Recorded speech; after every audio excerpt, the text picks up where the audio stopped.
اعوذ باللہ من الشیطان الرجیم بسم اللہ الرحمن الرحیم الحمدللہ رب العالمین اللہم صلی علی سیدنا محمد النبی الامی وعلی آلہ وسلم تسلیما۔ دیکھتی آنکھوں سنتے کانوں، آپ کو فہیم صدیقی کا سلام پہنچے۔ اللہ کے کرم سے یہ تیسرا پروگرام اسٹارٹ ہوا ہے، اس سے پہلے 2 پروگرام ہو چکے ہیں۔ جو لاسٹ ہم نے پروگرام کیا تھا وہ حضرت آدم علیہ السلام کی پیدائش کے متعلق تھا۔ اس میں حضرت آدم علیہ السلام کو کس طریقے سے اللہ پاک نے مٹی کی مختلف اقسام سے پیدا فرمایا، اس پہ ہم نے بات کی تھی، اور کس طریقے سے مٹی دنیا سے منگائی گئی اور کس کس مراحل سے وہ گزری اور حضرت آدم علیہ السلام کو وجود دیا گیا۔ اس کے متعلق ہم پچھلے پروگرام میں بات کر چکے ہیں۔ اب انشاءاللہ اپنی بات آگے جاری رکھتے ہیں۔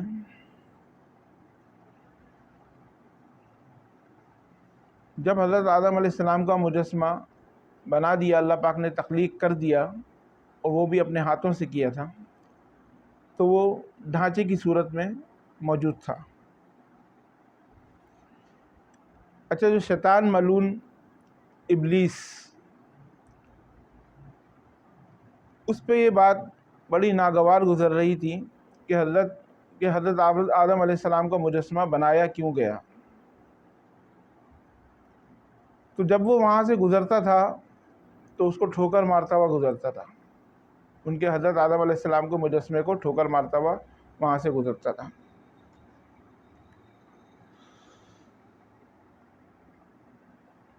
اس نے ایک چیز نوٹ کی، وہ یہ کہ یہ پیٹ والا ہے، یعنی حضرت آدم علیہ السلام کا پیٹ تھا۔ تو وہ اس چیز سے اس نے اندازہ لگایا کہ یہ جو مخلوق ہے جو اللہ پاک انسان بنانے جا رہے ہیں، یہ اپنے اوپر کنٹرول نہیں کر سکتی، کیونکہ ابلیس ایک عالم بھی تھا، یہ بھی میں آپ کو بتا دوں، علم بھی رکھتا تھا کافی چیزوں کے بارے میں۔ اچھا، اس حدیث سے معلوم ہوتا ہے کہ جنات کے جو ہے وہ پیٹ نہیں ہوتے، اور صرف انسان ہی ایسی مخلوق اللہ پاک نے بنائی ہے جو کہ وہ اندر سے کھوکھلی ہوتی ہے۔ انسان جو بنائی ہے وہ اندر سے کھوکھلی ہوتی ہے، اس کا پیٹ ہوتا ہے۔ تفسیر طبری میں سیدنا عبداللہ بن عباس سے روایت ہے کہ اللہ تعالیٰ نے آدم علیہ السلام کو بنانے سے پہلے مٹی لانے کا حکم دیا، پھر وہ مٹی لائی گئی اور حضرت آدم علیہ السلام کو لیس دار اور بدبودار مٹی سے پیدا کیا گیا۔ یہ بات آپ کے اوپر پہلے میں بیان کر چکا ہوں، اور یہ کام اللہ پاک نے اپنے ہاتھوں سے کیا۔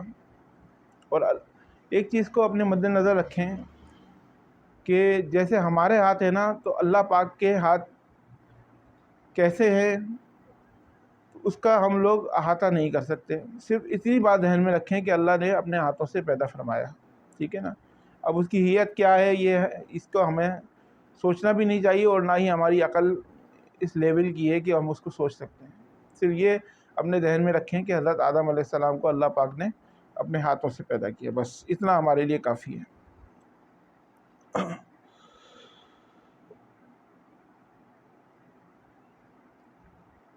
اچھا، یہ کام اللہ پاک نے 40 راتیں یہ کام اللہ پاک نے کرنے کے بعد 40 راتیں اس مجسمے کو ایسے ہی چھوڑے رکھا۔ بنانے کے بعد 40 راتوں تک وہ مجسمہ پڑا رہا۔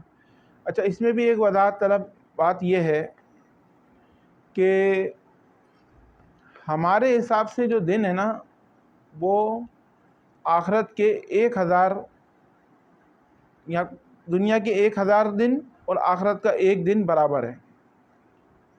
کاؤنٹ اگر ہم کریں گے تو دنیا کا جو ذکر کیا گیا ہے 1000 دن، آخرت کے اور دنیا کا 1 دن برابر ہے۔ اب 40 راتیں وہ مجسمہ جو ہے اسی حالت میں رہا، تو وہ آخرت کے دن کے حساب سے اگر دیکھیں گے تو 40,000 سال دنیا کے حساب سے ہوئے، 40,000 سال دنیا کے حساب سے ہوئے، یعنی ایک رات جو ہے ایک سال دنیا کا آخرت کا 1,000 سال برابر ہے۔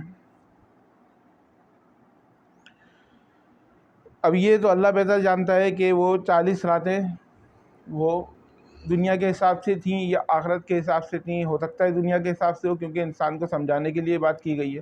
جب انسان کو سمجھانے کے لیے بات کی گئی ہے تو اس کے عقل کے مطابق، اس کے مطابق جو ٹائم تخلیق اللہ پاک نے فرمایا ہے، ہو سکتا ہے اسی کے مطابق بات کی گئی ہو، اس کی کوئی وضاحت نہیں ہے، واللہ عالم۔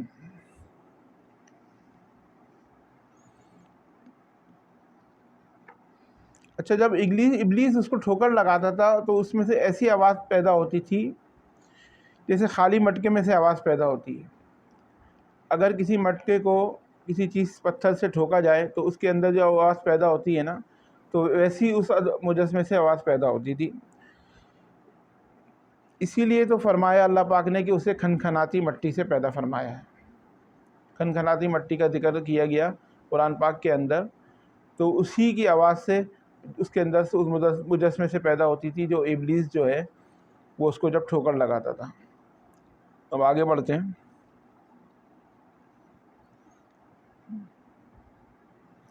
جب حضرت آدم علیہ السلام کی روح ڈالی نہیں گئی، اس کے ڈالنے سے پہلے فرشتوں کا اس کے سامنے سے گزر ہوا۔ جب انہوں نے حضرت آدم علیہ السلام کے مجسمے کو دیکھا تو ان میں ایک گھبراہٹ سی پیدا ہو گئی، اور ابلیس کو تو کئی گنا زیادہ گھبراہٹ کا سامنا کرنا پڑا۔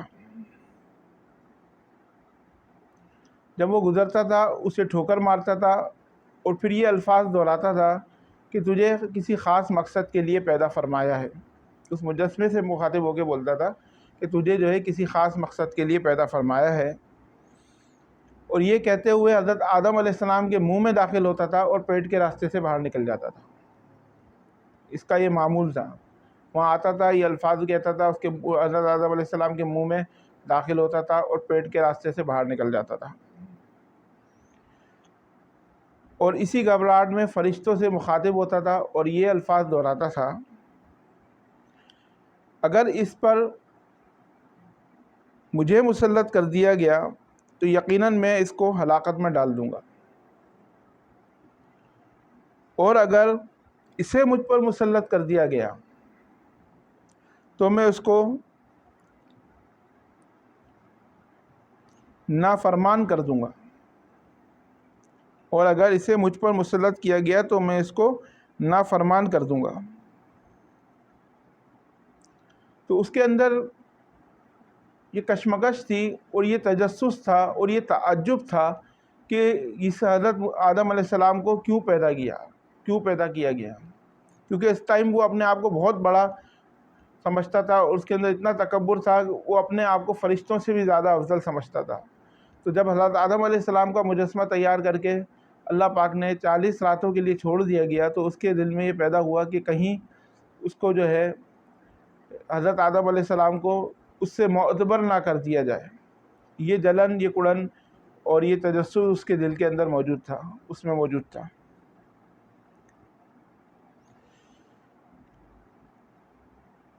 اچھا، اس مضمون کو قرآن پاک میں ذکر کیا گیا ہے۔ اللہ نے فرمایا، جب میں اس کو ٹھیک ٹھاک کر لوں اور اس میں اپنی روح پھونک دوں تو تم سب اس کے آگے سجدے میں گر پڑنا۔ یہ اللہ پاک نے فرشتوں کو بھی حکم دیا تھا اور ابلیس کو بھی حکم دیا تھا، ابلیس کو بھی حکم دیا اور فرشتوں کو بھی حکم دیا کہ جب میں حضرت آدم علیہ السلام کے مجسمے میں اپنی روح پھونک دوں اور تم لوگ اس کے بعد اس کے سامنے سجدے میں گر پڑنا۔ اور ایک اور جگہ یہ فرمایا گیا ہے کہ اللہ تعالیٰ کے نزدیک حضرت عیسیٰ علیہ السلام کی مثال ہو بہو آدم علیہ السلام کی مثال کے مطابق ہے۔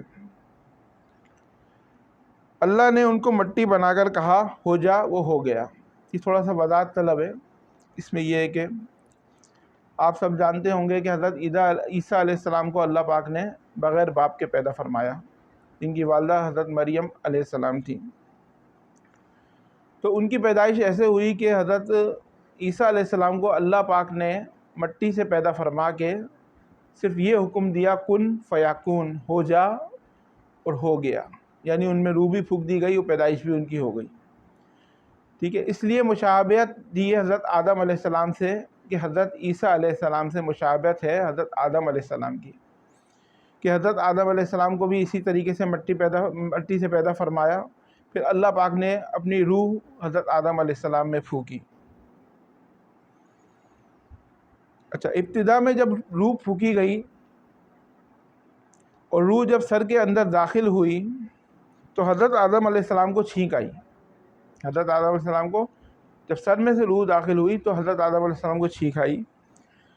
تو فرشتوں نے حضرت آدم علیہ السلام سے کہا الحمدللہ کہیے، کہ تمام تعریفیں اللہ کے لیے ہیں۔ انہوں نے کہہ دیا الحمدللہ۔ اللہ نے اس تعریف کے جواب میں فرمایا رحیمک ربک، یہ اللہ نے فرمایا رحیمک ربک، یعنی تجھ پر تیرا رب رحم فرمائے۔ سبحان اللہ۔ جب روح ان کی آنکھوں میں داخل ہوئی تو انہوں نے جنت کے پھلوں کو دیکھا تو وہ ان پر غور و فکر کرنے لگے۔ جب سر سے آنکھوں میں داخل ہوئی تو جنت کا نظارہ کرنے لگے، جنت کے پھل ان کے سامنے آ گئے تو اس پہ وہ غور و فکر کرنے لگے۔ جب پیٹ میں داخل ہوئی تو کھانے کی طلب محسوس ہونی شروع ہو گئی۔ جیسے جیسے روح نیچے جاتی جا رہی تھی تو پیٹ میں جب پہنچی تو ان کو کھانے کی طلب محسوس ہونے لگی، ان کو بھوک لگنے لگی۔ ابھی روح ٹانگوں میں پہنچی نہیں کہ کھانے کی طلب محسوس ہونے لگی۔ اس پر اللہ رب العزت نے فرمایا کہ انسان بڑا جلد باز ہے۔ یعنی ابھی روح پورے مکمل طریقے سے جسم میں داخل ہوئی نہیں تھی، کہ صرف پیٹ تک ہی پہنچی تھی کہ حضرت آدم علیہ السلام کو کھانے کی طلب محسوس ہونے لگی، جس پر اللہ پاک نے فرمایا کہ انسان بڑا جلد باز ہے۔ یہ جملہ الفاظ ہے۔ اچھا، جب حضرت آدم علیہ السلام کو پیدا فرما دیا، جب روح ان کے اندر داخل کر دی گئی تو حضرت آدم علیہ السلام کی پشت پر اللہ رب العزت نے اپنا ہاتھ پھیرا۔ جب ہاتھ پھیرا تو قیامت تک پیدا ہونے والے انسان باہر نکل آئے ان کی پشت سے۔ جو اب تک قیامت تک جتنے بھی انسان پیدا ہوں گے سارے کے سارے انسان ان کی پشت سے باہر نکل آئے، اللہ رب العزت نے جب ہاتھ پھیرا، اور حضرت آدم علیہ السلام کی اولاد جو تھی وہ ان کے سامنے ظاہر ہو گئی۔ اچھا، اس بات کو قرآن پاک کے اندر بڑی وضاحت سے پیش کیا گیا اور احادیث شریف میں بھی۔ اچھا، مسلم بن یسار رحمۃ اللہ علیہ بیان کرتے ہیں سیدنا عمر رضی اللہ تعالی عنہ سے کسی نے اس آیت کریمہ کے بارے میں پوچھا، اور جب آپ کے رب نے اولاد آدم کی پشت سے ان کی اولاد کو نکالا اور ان سے انہی کے بارے میں اقرار لیا کیا میں تمہارا رب نہیں ہوں، تو سب نے اقرار کیا آپ ہی ہمارے رب ہیں، بلا آپ ہی ہمارے رب ہیں۔ اور یہ بھی الفاظ دہرائے کہ ہاں کیوں نہیں، ہم سب گواہ بنتے ہیں، یعنی اس وقت گواہی بھی لے لی، گواہی بھی دے دی کہ آپ ہی ہمارے رب ہیں۔ اللہ نے پوچھا تمام انسانوں کو بنانے کے بعد تو انہوں نے گواہی بھی دی کہ بے شک اللہ پاک آپ ہی ہمارے رب ہیں، تاکہ قیامت کے وقت تم لوگ یوں نہ کہو کہ ہم اس سے واقف نہیں ہیں، بے خبر تھے، یا یوں نہ کہو کہ پہلے پہل شرک تو ہمارے بڑوں نے کیا، یعنی ہم نے شرک نہیں کیا، یعنی کوئی حجت باقی نہ رہے۔ اللہ پاک نے اسی ٹائم ان کی پیدائش کرنے کے بعد ان سے عہد لیا تاکہ قیامت کے دن وہ یہ نہ کہہ سکیں کہ اللہ ہمیں تو پتہ ہی نہیں تھا، جو شرک کیا تو وہ ہمارے بڑوں نے کیا۔ تو اس وقت انہوں نے اس چیز کی وضاحت بھی کی، اس کا اقرار بھی کیا اور گواہی بھی دی۔ اور ہاں اچھا، لہذا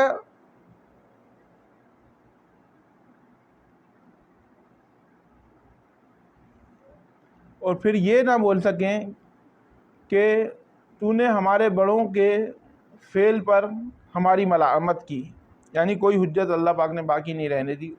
وہ سب کے سب اس ٹائم عہد میں شریک تھے، جتنی بھی روحیں اللہ رب العزت نے اس دنیا میں آنی ہیں اور قیامت تک تمام انسانوں سے عہد اللہ پاک لے چکے ہیں، اور اس میں ہم سب شامل ہیں جس پہ ہم نے اللہ کے لیے عہد دیا اور گواہی پیش کی اپنی۔ حضرت عمر رضی اللہ تعالیٰ عنہ نے اس شخص کے جواب میں فرمایا، رسول اللہ صلی اللہ علیہ وآلہ وسلم فرما رہے تھے، اللہ نے آدم علیہ السلام کو پیدا کیا، پھر اپنے دائیں ہاتھ کو ان کی پشت پر پھیرا اور اس سے نسل انسانی کو باہر نکالا اور ان کی طرف اشارہ کر کے فرمایا، میں نے انہیں جنت کے لیے پیدا فرمایا ہے۔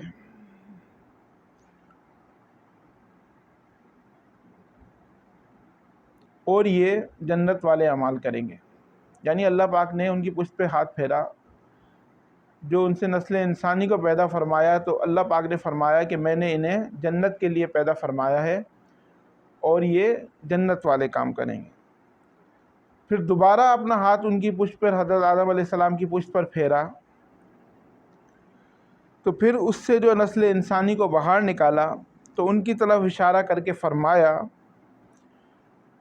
انہیں آگ کے لیے پیدا کیا ہے، یہ آگ والوں کے اعمال کریں گے۔ تھوڑی سی ویڈیو لمبی ہو جائے گی کیونکہ یہ حدیث مکمل ہو جائے تو پھر انشاءاللہ تعالیٰ میں اختتام کروں گا، کیونکہ پھر یہ آدھی رہ جائے گی نا، اس کو میں چاہ رہا ہوں کہ اس کو مکمل کر لوں، ٹھیک ہے نا۔ اس پر ایک شخص نے رسول اللہ صلی اللہ علیہ وآلہ وسلم سے سوال کیا، اے اللہ کے رسول صلی اللہ علیہ وآلہ وسلم، تو پھر ہمارے اعمال کس شمار میں ہوں گے؟ آپ نے جواب فرمایا، اللہ تعالیٰ جب کسی بندے کو جنت کے لیے پیدا کرتا ہے تو اس سے جنت والے کام کرواتا ہے، اور اسی جنت والے اعمال میں اس کی موت ہوتی ہے اور وہ جنت میں داخل کر دیا جاتا ہے۔ اور جب اللہ تعالیٰ کسی بندے کو آگ کے لیے پیدا کرتا ہے تو اسے آگ والے اعمال پر لگا دیتا ہے، یہاں تک کہ وہ آگ والے اعمال میں سے کسی عمل پر مرتا ہے، اس کی وجہ سے اللہ اس کو آگ میں داخل کر دیتا ہے۔ ہر شخص کے لیے اس کام میں آسانی پیدا کر دی جاتی ہے جس کے لیے وہ پیدا کیا گیا ہے، ٹھیک ہے۔ یعنی اللہ پاک نے جس کو جنت کے لیے پیدا فرمایا ہے ان کو لیے جنت کے لیے آسانی کر دی جاتی ہے، وہ نیک اعمال کرتے ہیں اور اللہ پاک اسی پہ ان کی موت ہوتی ہے اور انہیں اللہ پاک اسی وجہ سے جنت میں داخل فرمائیں گے۔ اور جو جہنم کے لیے پیدا کیے گئے ہیں، اللہ پاک ان کو انہی کا اعمال کرنے کی توفیق عطا فرماتے ہیں جو انہوں نے جہنم کے لیے کرنے ہوتے ہیں، اور اسی پر ان کی موت ہوتی ہے اور اللہ پاک اسی ان کی برائیوں کی وجہ سے انہیں جہنم میں داخل کر دیا جاتے ہیں۔ اچھا، اب جو وضاحت ہوگی نا کہ لوگ سوچتے ہیں کہ کیا نام ہے، جب اللہ پاک نے جنت کے لیے پیدا فرمایا اور جہنم کے لیے پیدا فرمایا انسانوں کو، تو پھر یہ ہم انسانوں کا پھر کیا قصور ہے؟ یعنی انسان تو پیدا ہو گیا تو کرے گا تو وہی جس پہ اللہ تعالیٰ نے اس کو پیدا فرمایا، جنت کے لیے یا جہنم کے لیے۔ تو اس کا جواب ابھی آپ کو دیتے ہیں انشاءاللہ تعالیٰ، ٹھیک ہے جی۔ اب اس کا جواب سن لیجیے آپ۔ لیکن یہ بات ذہن میں ہر وقت موجود رہنی چاہیے کہ اللہ نے انسان کو اختیار دے رکھا ہے کہ وہ اپنی عقل اور فکر کی روشنی میں اللہ کے احکامات پر عمل پیرا ہو کر خود کو جنتی بنا لے یا جہنمی بنا لے، شیطان کا پٹا گلے میں ڈال لے اور جہنم میں جگہ بنا لے۔ یعنی اللہ پاک نے بندوں کو اختیار دیا ہوا ہے، ٹھیک ہے۔ ایک وضاحت تو یہ کہ اللہ نے جب بندوں کو پیدا فرمایا اختیار دیا ہے، اور جو وہ معاملہ ہے نا کہ اللہ تعالیٰ نے جہنم والے لوگوں کو پیدا فرمایا پھر جنت والے لوگوں کو پیدا فرمایا، وہ اللہ کا علم ہے، اللہ کا علم ہے۔ اللہ جانتے ہیں کہ میں اس بندے کو پیدا فرما رہا ہوں، یہ دنیا میں جا کے کیا عمل کرے گا، لیکن سب کے اپنے اختیار دے کے اللہ نے پیدا فرمایا، تو وہ اللہ کا خالی علم ہے، اس سے ہمارے اختیار پہ کوئی اثر نہیں پڑتا کہ ہم لوگ جہنم میں جائیں یا جنت میں جائیں۔ وہ ہمارے اپنے اوپر ڈیپینڈ کرتا ہے کہ ہم کیسے عمل کرتے ہیں، جنت والے کرتے ہیں یا جہنم والے کرتے ہیں۔ وہ معاملہ اس ٹائم ہے، وہ اللہ کا علم ہے کہ یہ بندہ جو ہے دنیا میں جا کے کیا عمل کرے گا اور اس کی جگہ ٹھکانہ کہاں ہے، اللہ تو جانتے ہیں نا، اللہ تو ہر چیز کا علم رکھتے ہیں، ٹھیک ہے، لیکن بندے کو اختیار دیا گیا ہے۔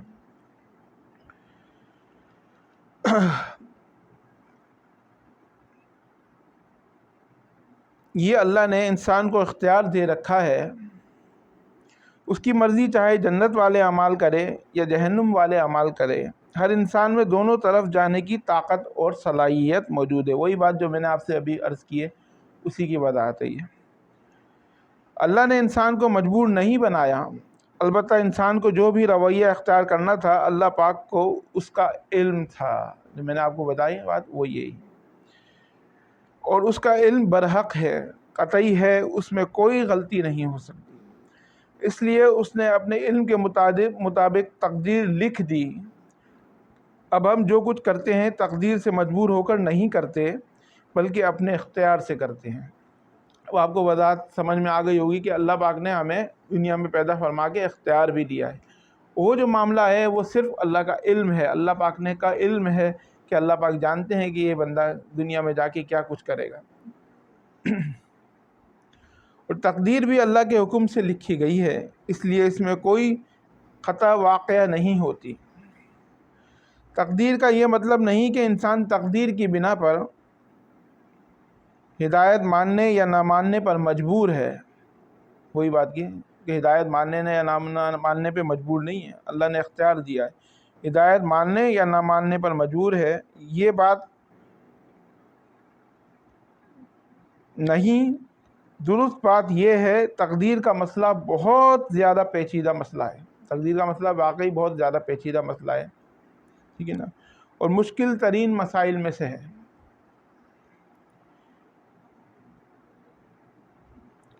ابھی اس کی تفسیر کا موقع نہیں ہے کہ اس کے بارے میں بات کی جائے، کیونکہ ابھی ہمارا پھر اپنے اس کے متعلق بات کریں گے تو اپنے ٹاپک سے جو ہے نا ہم ہٹ جائیں گے، کیونکہ پھر وہ تقدیر کا ایک الگ مسئلہ شروع ہو جائے گا۔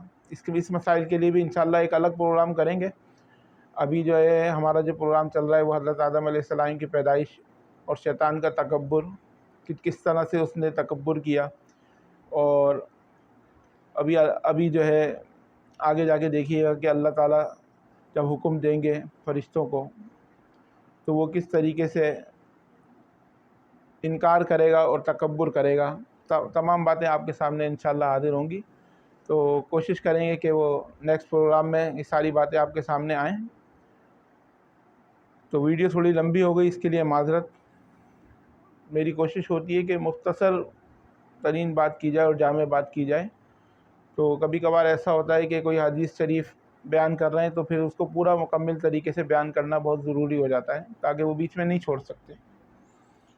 تو انشاءاللہ تعالی اگلے پروگرام میں آپ سے ملاقات ہوگی۔ بس یہی درخواست کروں گا آپ سے کہ کوشش کیجئے کہ ہماری جو کوشش ہے یہ دوسروں تک بھی پہنچے، اس کو سبسکرائب کر کے اور دوسروں تک لوگوں تک شیئر کیجئے، تاکہ اور لوگ بھی فائدہ اٹھا سکیں، کیونکہ آگے جا کے بہت طویل گفتگو ہوگی مختلف موضوعات کے اوپر۔ ابھی تو ہم آخرتی حساب سے ابھی جنت دوزخ پہ بات ہوگی، پھر دنیا پہ بات ہوگی، ابھی تو حضرت آدم علیہ السلام کی پیدائش پر بات ہو رہی ہے، تیسرا پروگرام میں ابھی شروع ہے، تو اللہ نے چاہا تو آپ کے ساتھ اور چیزیں بھی ڈسکس کرتے رہیں گے۔ اپنا دوست و احباب کا سب کا خیال رکھیے، تو انشاءاللہ تعالی نیکسٹ پروگرام میں آپ سے ملاقات ہوگی۔ اپنی دعاؤں میں یاد رکھیے۔ السلام علیکم۔